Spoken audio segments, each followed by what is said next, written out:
Students, आज का जो हमारा टॉपिक है वो है निर्देशांक ज्यामिति। ये जो टॉपिक है वो 10th क्लास जो अभी बोर्ड की एग्जाम देने वाली है और साथ ही वो 10th क्लास जो 9th क्लास से 10th क्लास के अंदर प्रमोट हुई है, दोनों के लिए टॉपिक बहुत ज़्यादा इंपॉर्टेंट है क्योंकि निर्देशांक ज्यामिति का जो टॉपिक है इससे बड़ा क्वेश्चन आता है 6 नंबर का। तो हम शुरुआत करते हैं। निर्देशांक ज्यामिति, सबसे पहले हम ये देखते हैं कि निर्देशांक ज्यामिति इसका मतलब क्या है। निर्देशांक का मतलब होता है कि किसी समतल में, जैसे कोई समतल है, किसी समतल में किसी बिंदु की स्थिति को हम जिन बिंदुओं की सहायता से दर्शाते हैं उसे हम बोलते हैं निर्देशांक। और ज्यामिति का मतलब है कि बिंदु की स्थिति, उनके दो बिंदुओं के बीच की दूरी, इस तरह के और जो अनुप्रयोग है, इन सारी चीजों का अध्ययन करने को ही हम बोलते हैं निर्देशांक ज्यामिति। ठीक है, तो निर्देशांक ज्यामिति है, इसकी शुरुआत के लिए सबसे पहला जो बिंदु आता है वो है कार्तीय निर्देशांक तंत्र में, कार्तीय निर्देशांक तंत्र में किसी बिंदु की स्थिति ज्ञात करना। ठीक है, कार्तीय निर्देशांक तंत्र में किसी बिंदु की स्थिति ज्ञात करना। तो सबसे पहला क्वेश्चन आपके दिमाग में जो आ रहा होगा वो ये आ रहा होगा कि कार्तीय निर्देशांक तंत्र होता क्या होता है कार्तीय निर्देशांक तंत्र, और इसे ही हम आयतीय निर्देशांक तंत्र भी बोलते हैं, आयतीय निर्देशांक तंत्र। तो इसका मतलब क्या है, तो सबसे पहले हम इसका मतलब समझते हैं। कार्तीय निर्देशांक तंत्र या आयतीय निर्देशांक तंत्र, इसका मतलब ये है कि किसी समतल को बिंदु की स्थिति दर्शाने के लिए हम क्या करते हैं, उसको डिवाइड कर देते हैं, उसको 4 भागों में डिवाइड कर देते हैं। और 4 भागों में डिवाइड करने से मतलब ये है कि यहाँ पे 2 एक्सिस ली जाती है।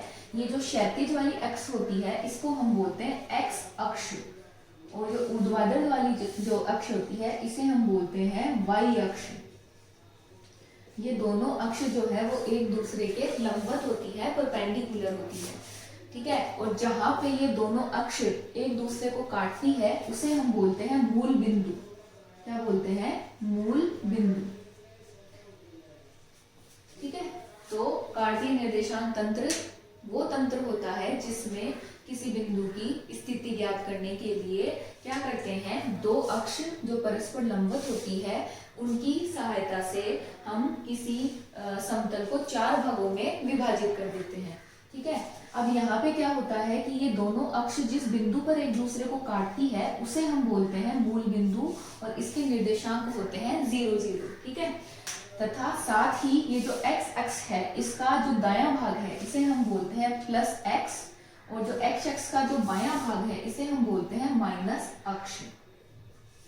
y अक्ष का जो ऊपरी भाग है इसे हम बोलते हैं प्लस y, और जो नीचे वाला भाग है इसे हम बोलते हैं माइनस का y अक्ष।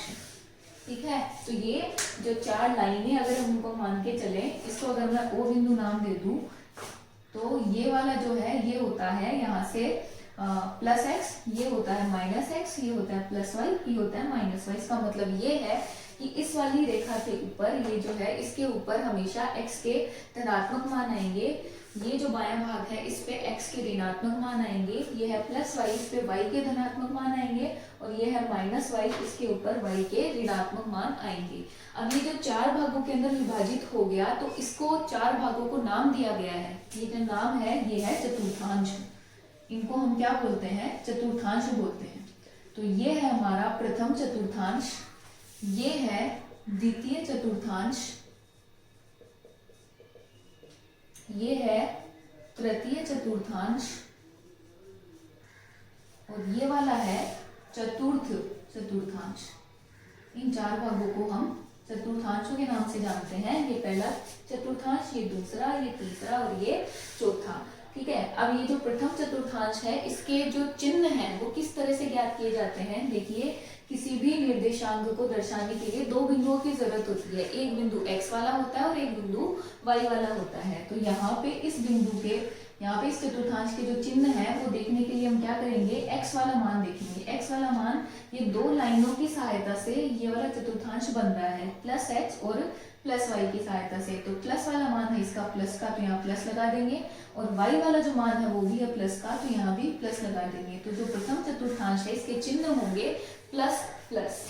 अब हम दूसरे चतुर्थांश की तरफ चलते हैं, तो इसमें x का जो मान है, देखिए x का जो मान है वो है माइनस, और y वाला जो मान है वो है प्लस। तो इस वाले चतुर्थांश के जो चिन्ह होते हैं वो होते हैं माइनस प्लस। इसका मतलब ये हुआ कि वो बिंदु जिसका प्रथम मान ऋणात्मक हो और दूसरा मान धनात्मक हो वो इस चतुर्थांश के अंदर व्यक्त किया जाएगा। फिर हम देखते हैं तीसरे चतुर्थांश के चिन्ह। तो यहाँ पे ये भी दो अक्षरों से मिलके बन रहा है, ये है माइनस एक्स और ये वाली है माइनस के वाई। इसमें हम x का मान पहले देखेंगे, तो x वाला चिन्ह है माइनस, तो आप यहाँ पे भी क्या लगा देंगे, माइनस, और y वाला चिन्ह है वो भी है माइनस, तो आप यहाँ पे भी क्या लगा देंगे, माइनस लगा देंगे। तो तीसरा चतुर्थांश है, इसके चिन्ह आएंगे माइनस माइनस। फिर हम देखेंगे चौथे चतुर्थांश की तरफ।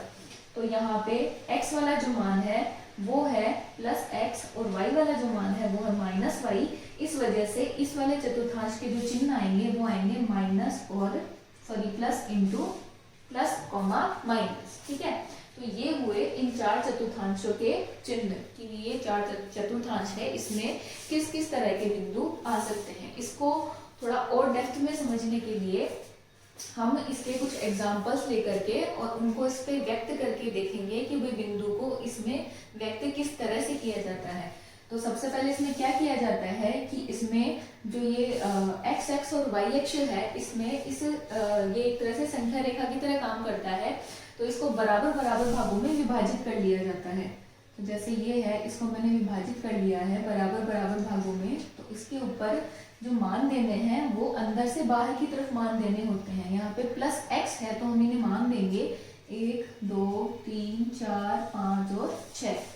यही काम जब हम ग्राफ कॉपी के अंदर करते हैं तो ग्राफ कॉपी के अंदर खाने बने हुए आते हैं। तो आप इस तरह से ग्राफ कॉपी के अंदर भी 4 भाग बना करके और फिर एक एक खाने को एक एक मान दे करके और फिर उसमें बिंदु की स्थिति को व्यक्त कर सकते हैं।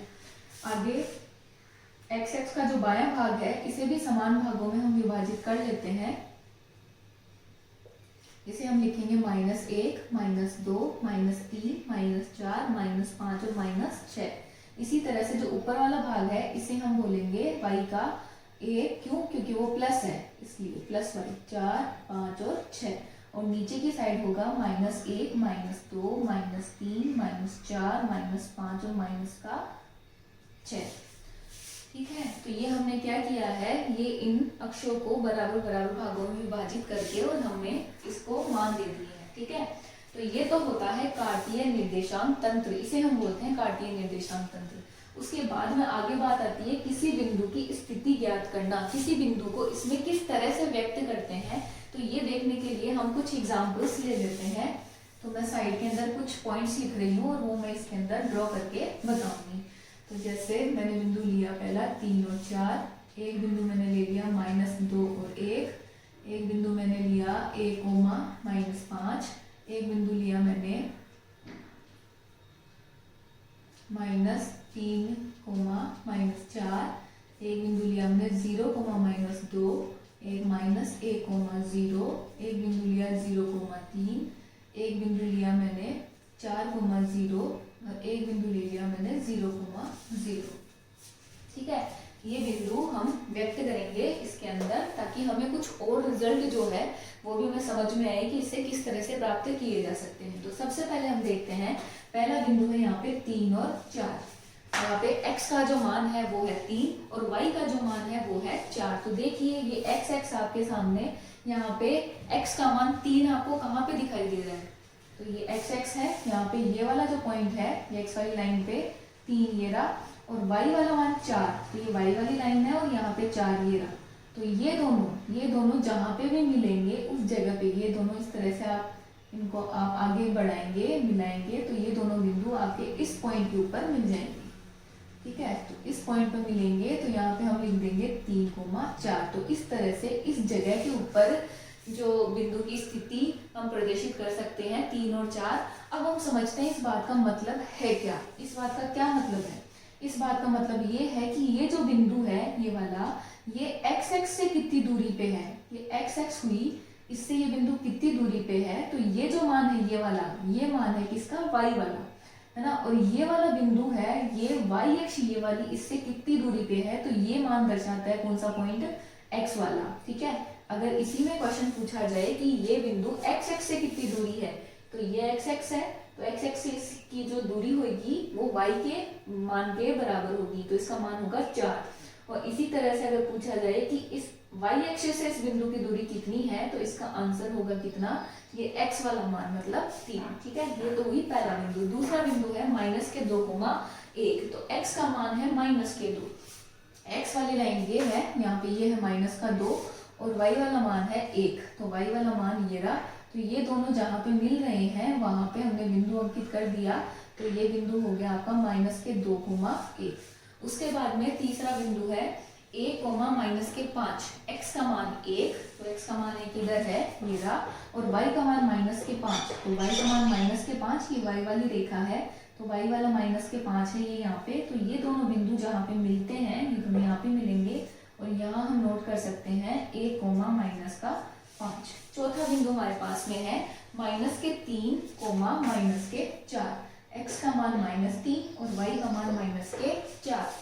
x का मान -3, ये x वाली रेखा है, तो ये x का मान -3 हो गया, और ये y का मान, y वाली रेखा ये वाली है, तो -4। ये दोनों जहाँ पे मिलेंगे वो हमारे लिए किसका मान हो जाएगा, ये हमारे लिए मान हो जाएगा -3 और -4 का। ठीक है, अगला पॉइंट हम लेते हैं x का मान 0 और y का मान -2। अब एक बात यहाँ पे ध्यान देने की है कि x का मान 0 ये कहाँ पे होता है, ये जो y अक्ष वाली रेखा होती है इसके ऊपर x का मान हमेशा 0 होता है, और जो x अक्ष वाली रेखा होती है इसके ऊपर y का मान हमेशा 0 होता है। ठीक है, तो x का मान अगर आपको 0 दे रखा है तो इसका मतलब ये है कि ये बिंदु जाएगा y अक्ष पे, है ना। तो आप क्या करेंगे, इसके लिए आपको इसको व्यक्त करने की जरूरत नहीं है, आप सीधा y वाला मान देखेंगे। तो y का मान क्या है, यहाँ पे -2, ये y वाली रेखा है, ये -2 है, तो ये बिंदु बनेगा रेखा के ऊपर।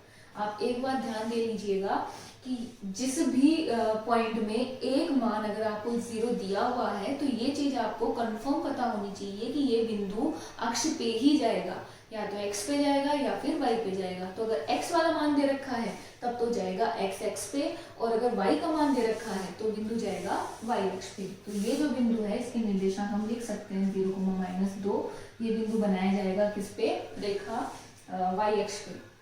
ठीक है, उसके बाद में अगला है -1 और 0, x का मान -1, x का मान -1 और y का मान 0। y का मान 0 कहाँ होता है, x अक्ष पे y का मान होता है, तो आपको इसको बनाने की जरूरत ही नहीं है, आपको केवल x वाला मान देखना है। तो x का मान -1 है, तो ये वाला जो बिंदु है यहाँ पे x का मान -1, तो ये हमारा बिंदु होगा -1, 0 होगा।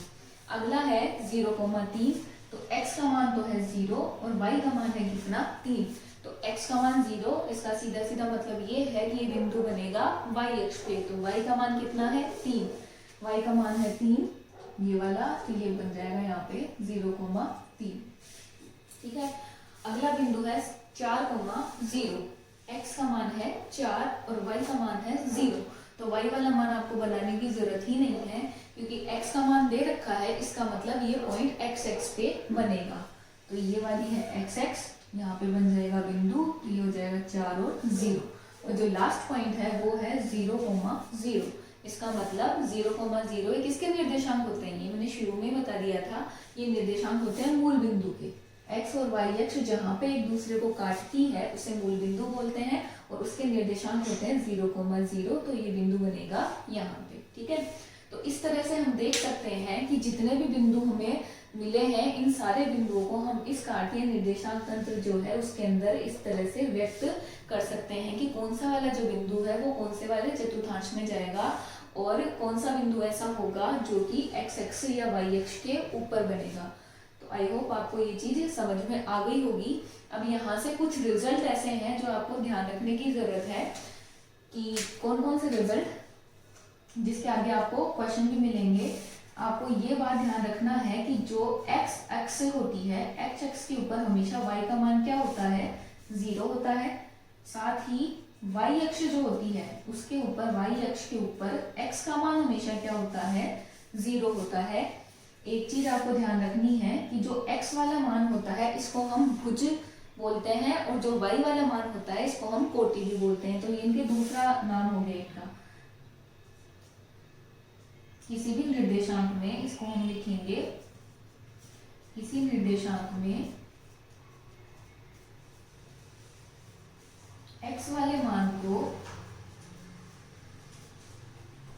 भुज तथा y वाले मान को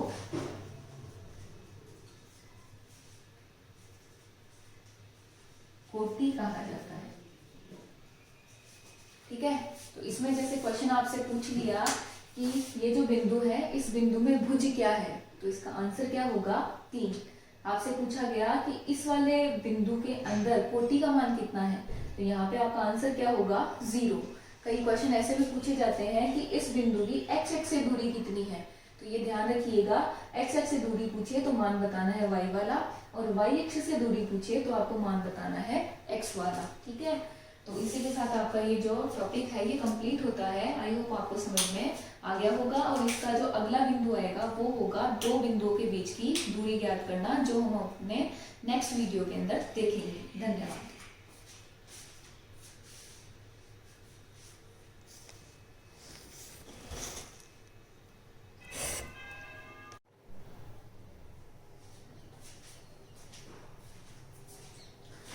अभी जो हमने बिंदु पढ़ा है कि जब किसी कार्तीय निर्देशांक तंत्र में किसी बिंदु को हम किस तरह से व्यक्त कर सकते हैं, उसके आधार पर आपके बुक के अंदर ये क्वेश्चंस दिए हुए हैं जो मैंने सारे एक जगह पे उतार दिए हैं।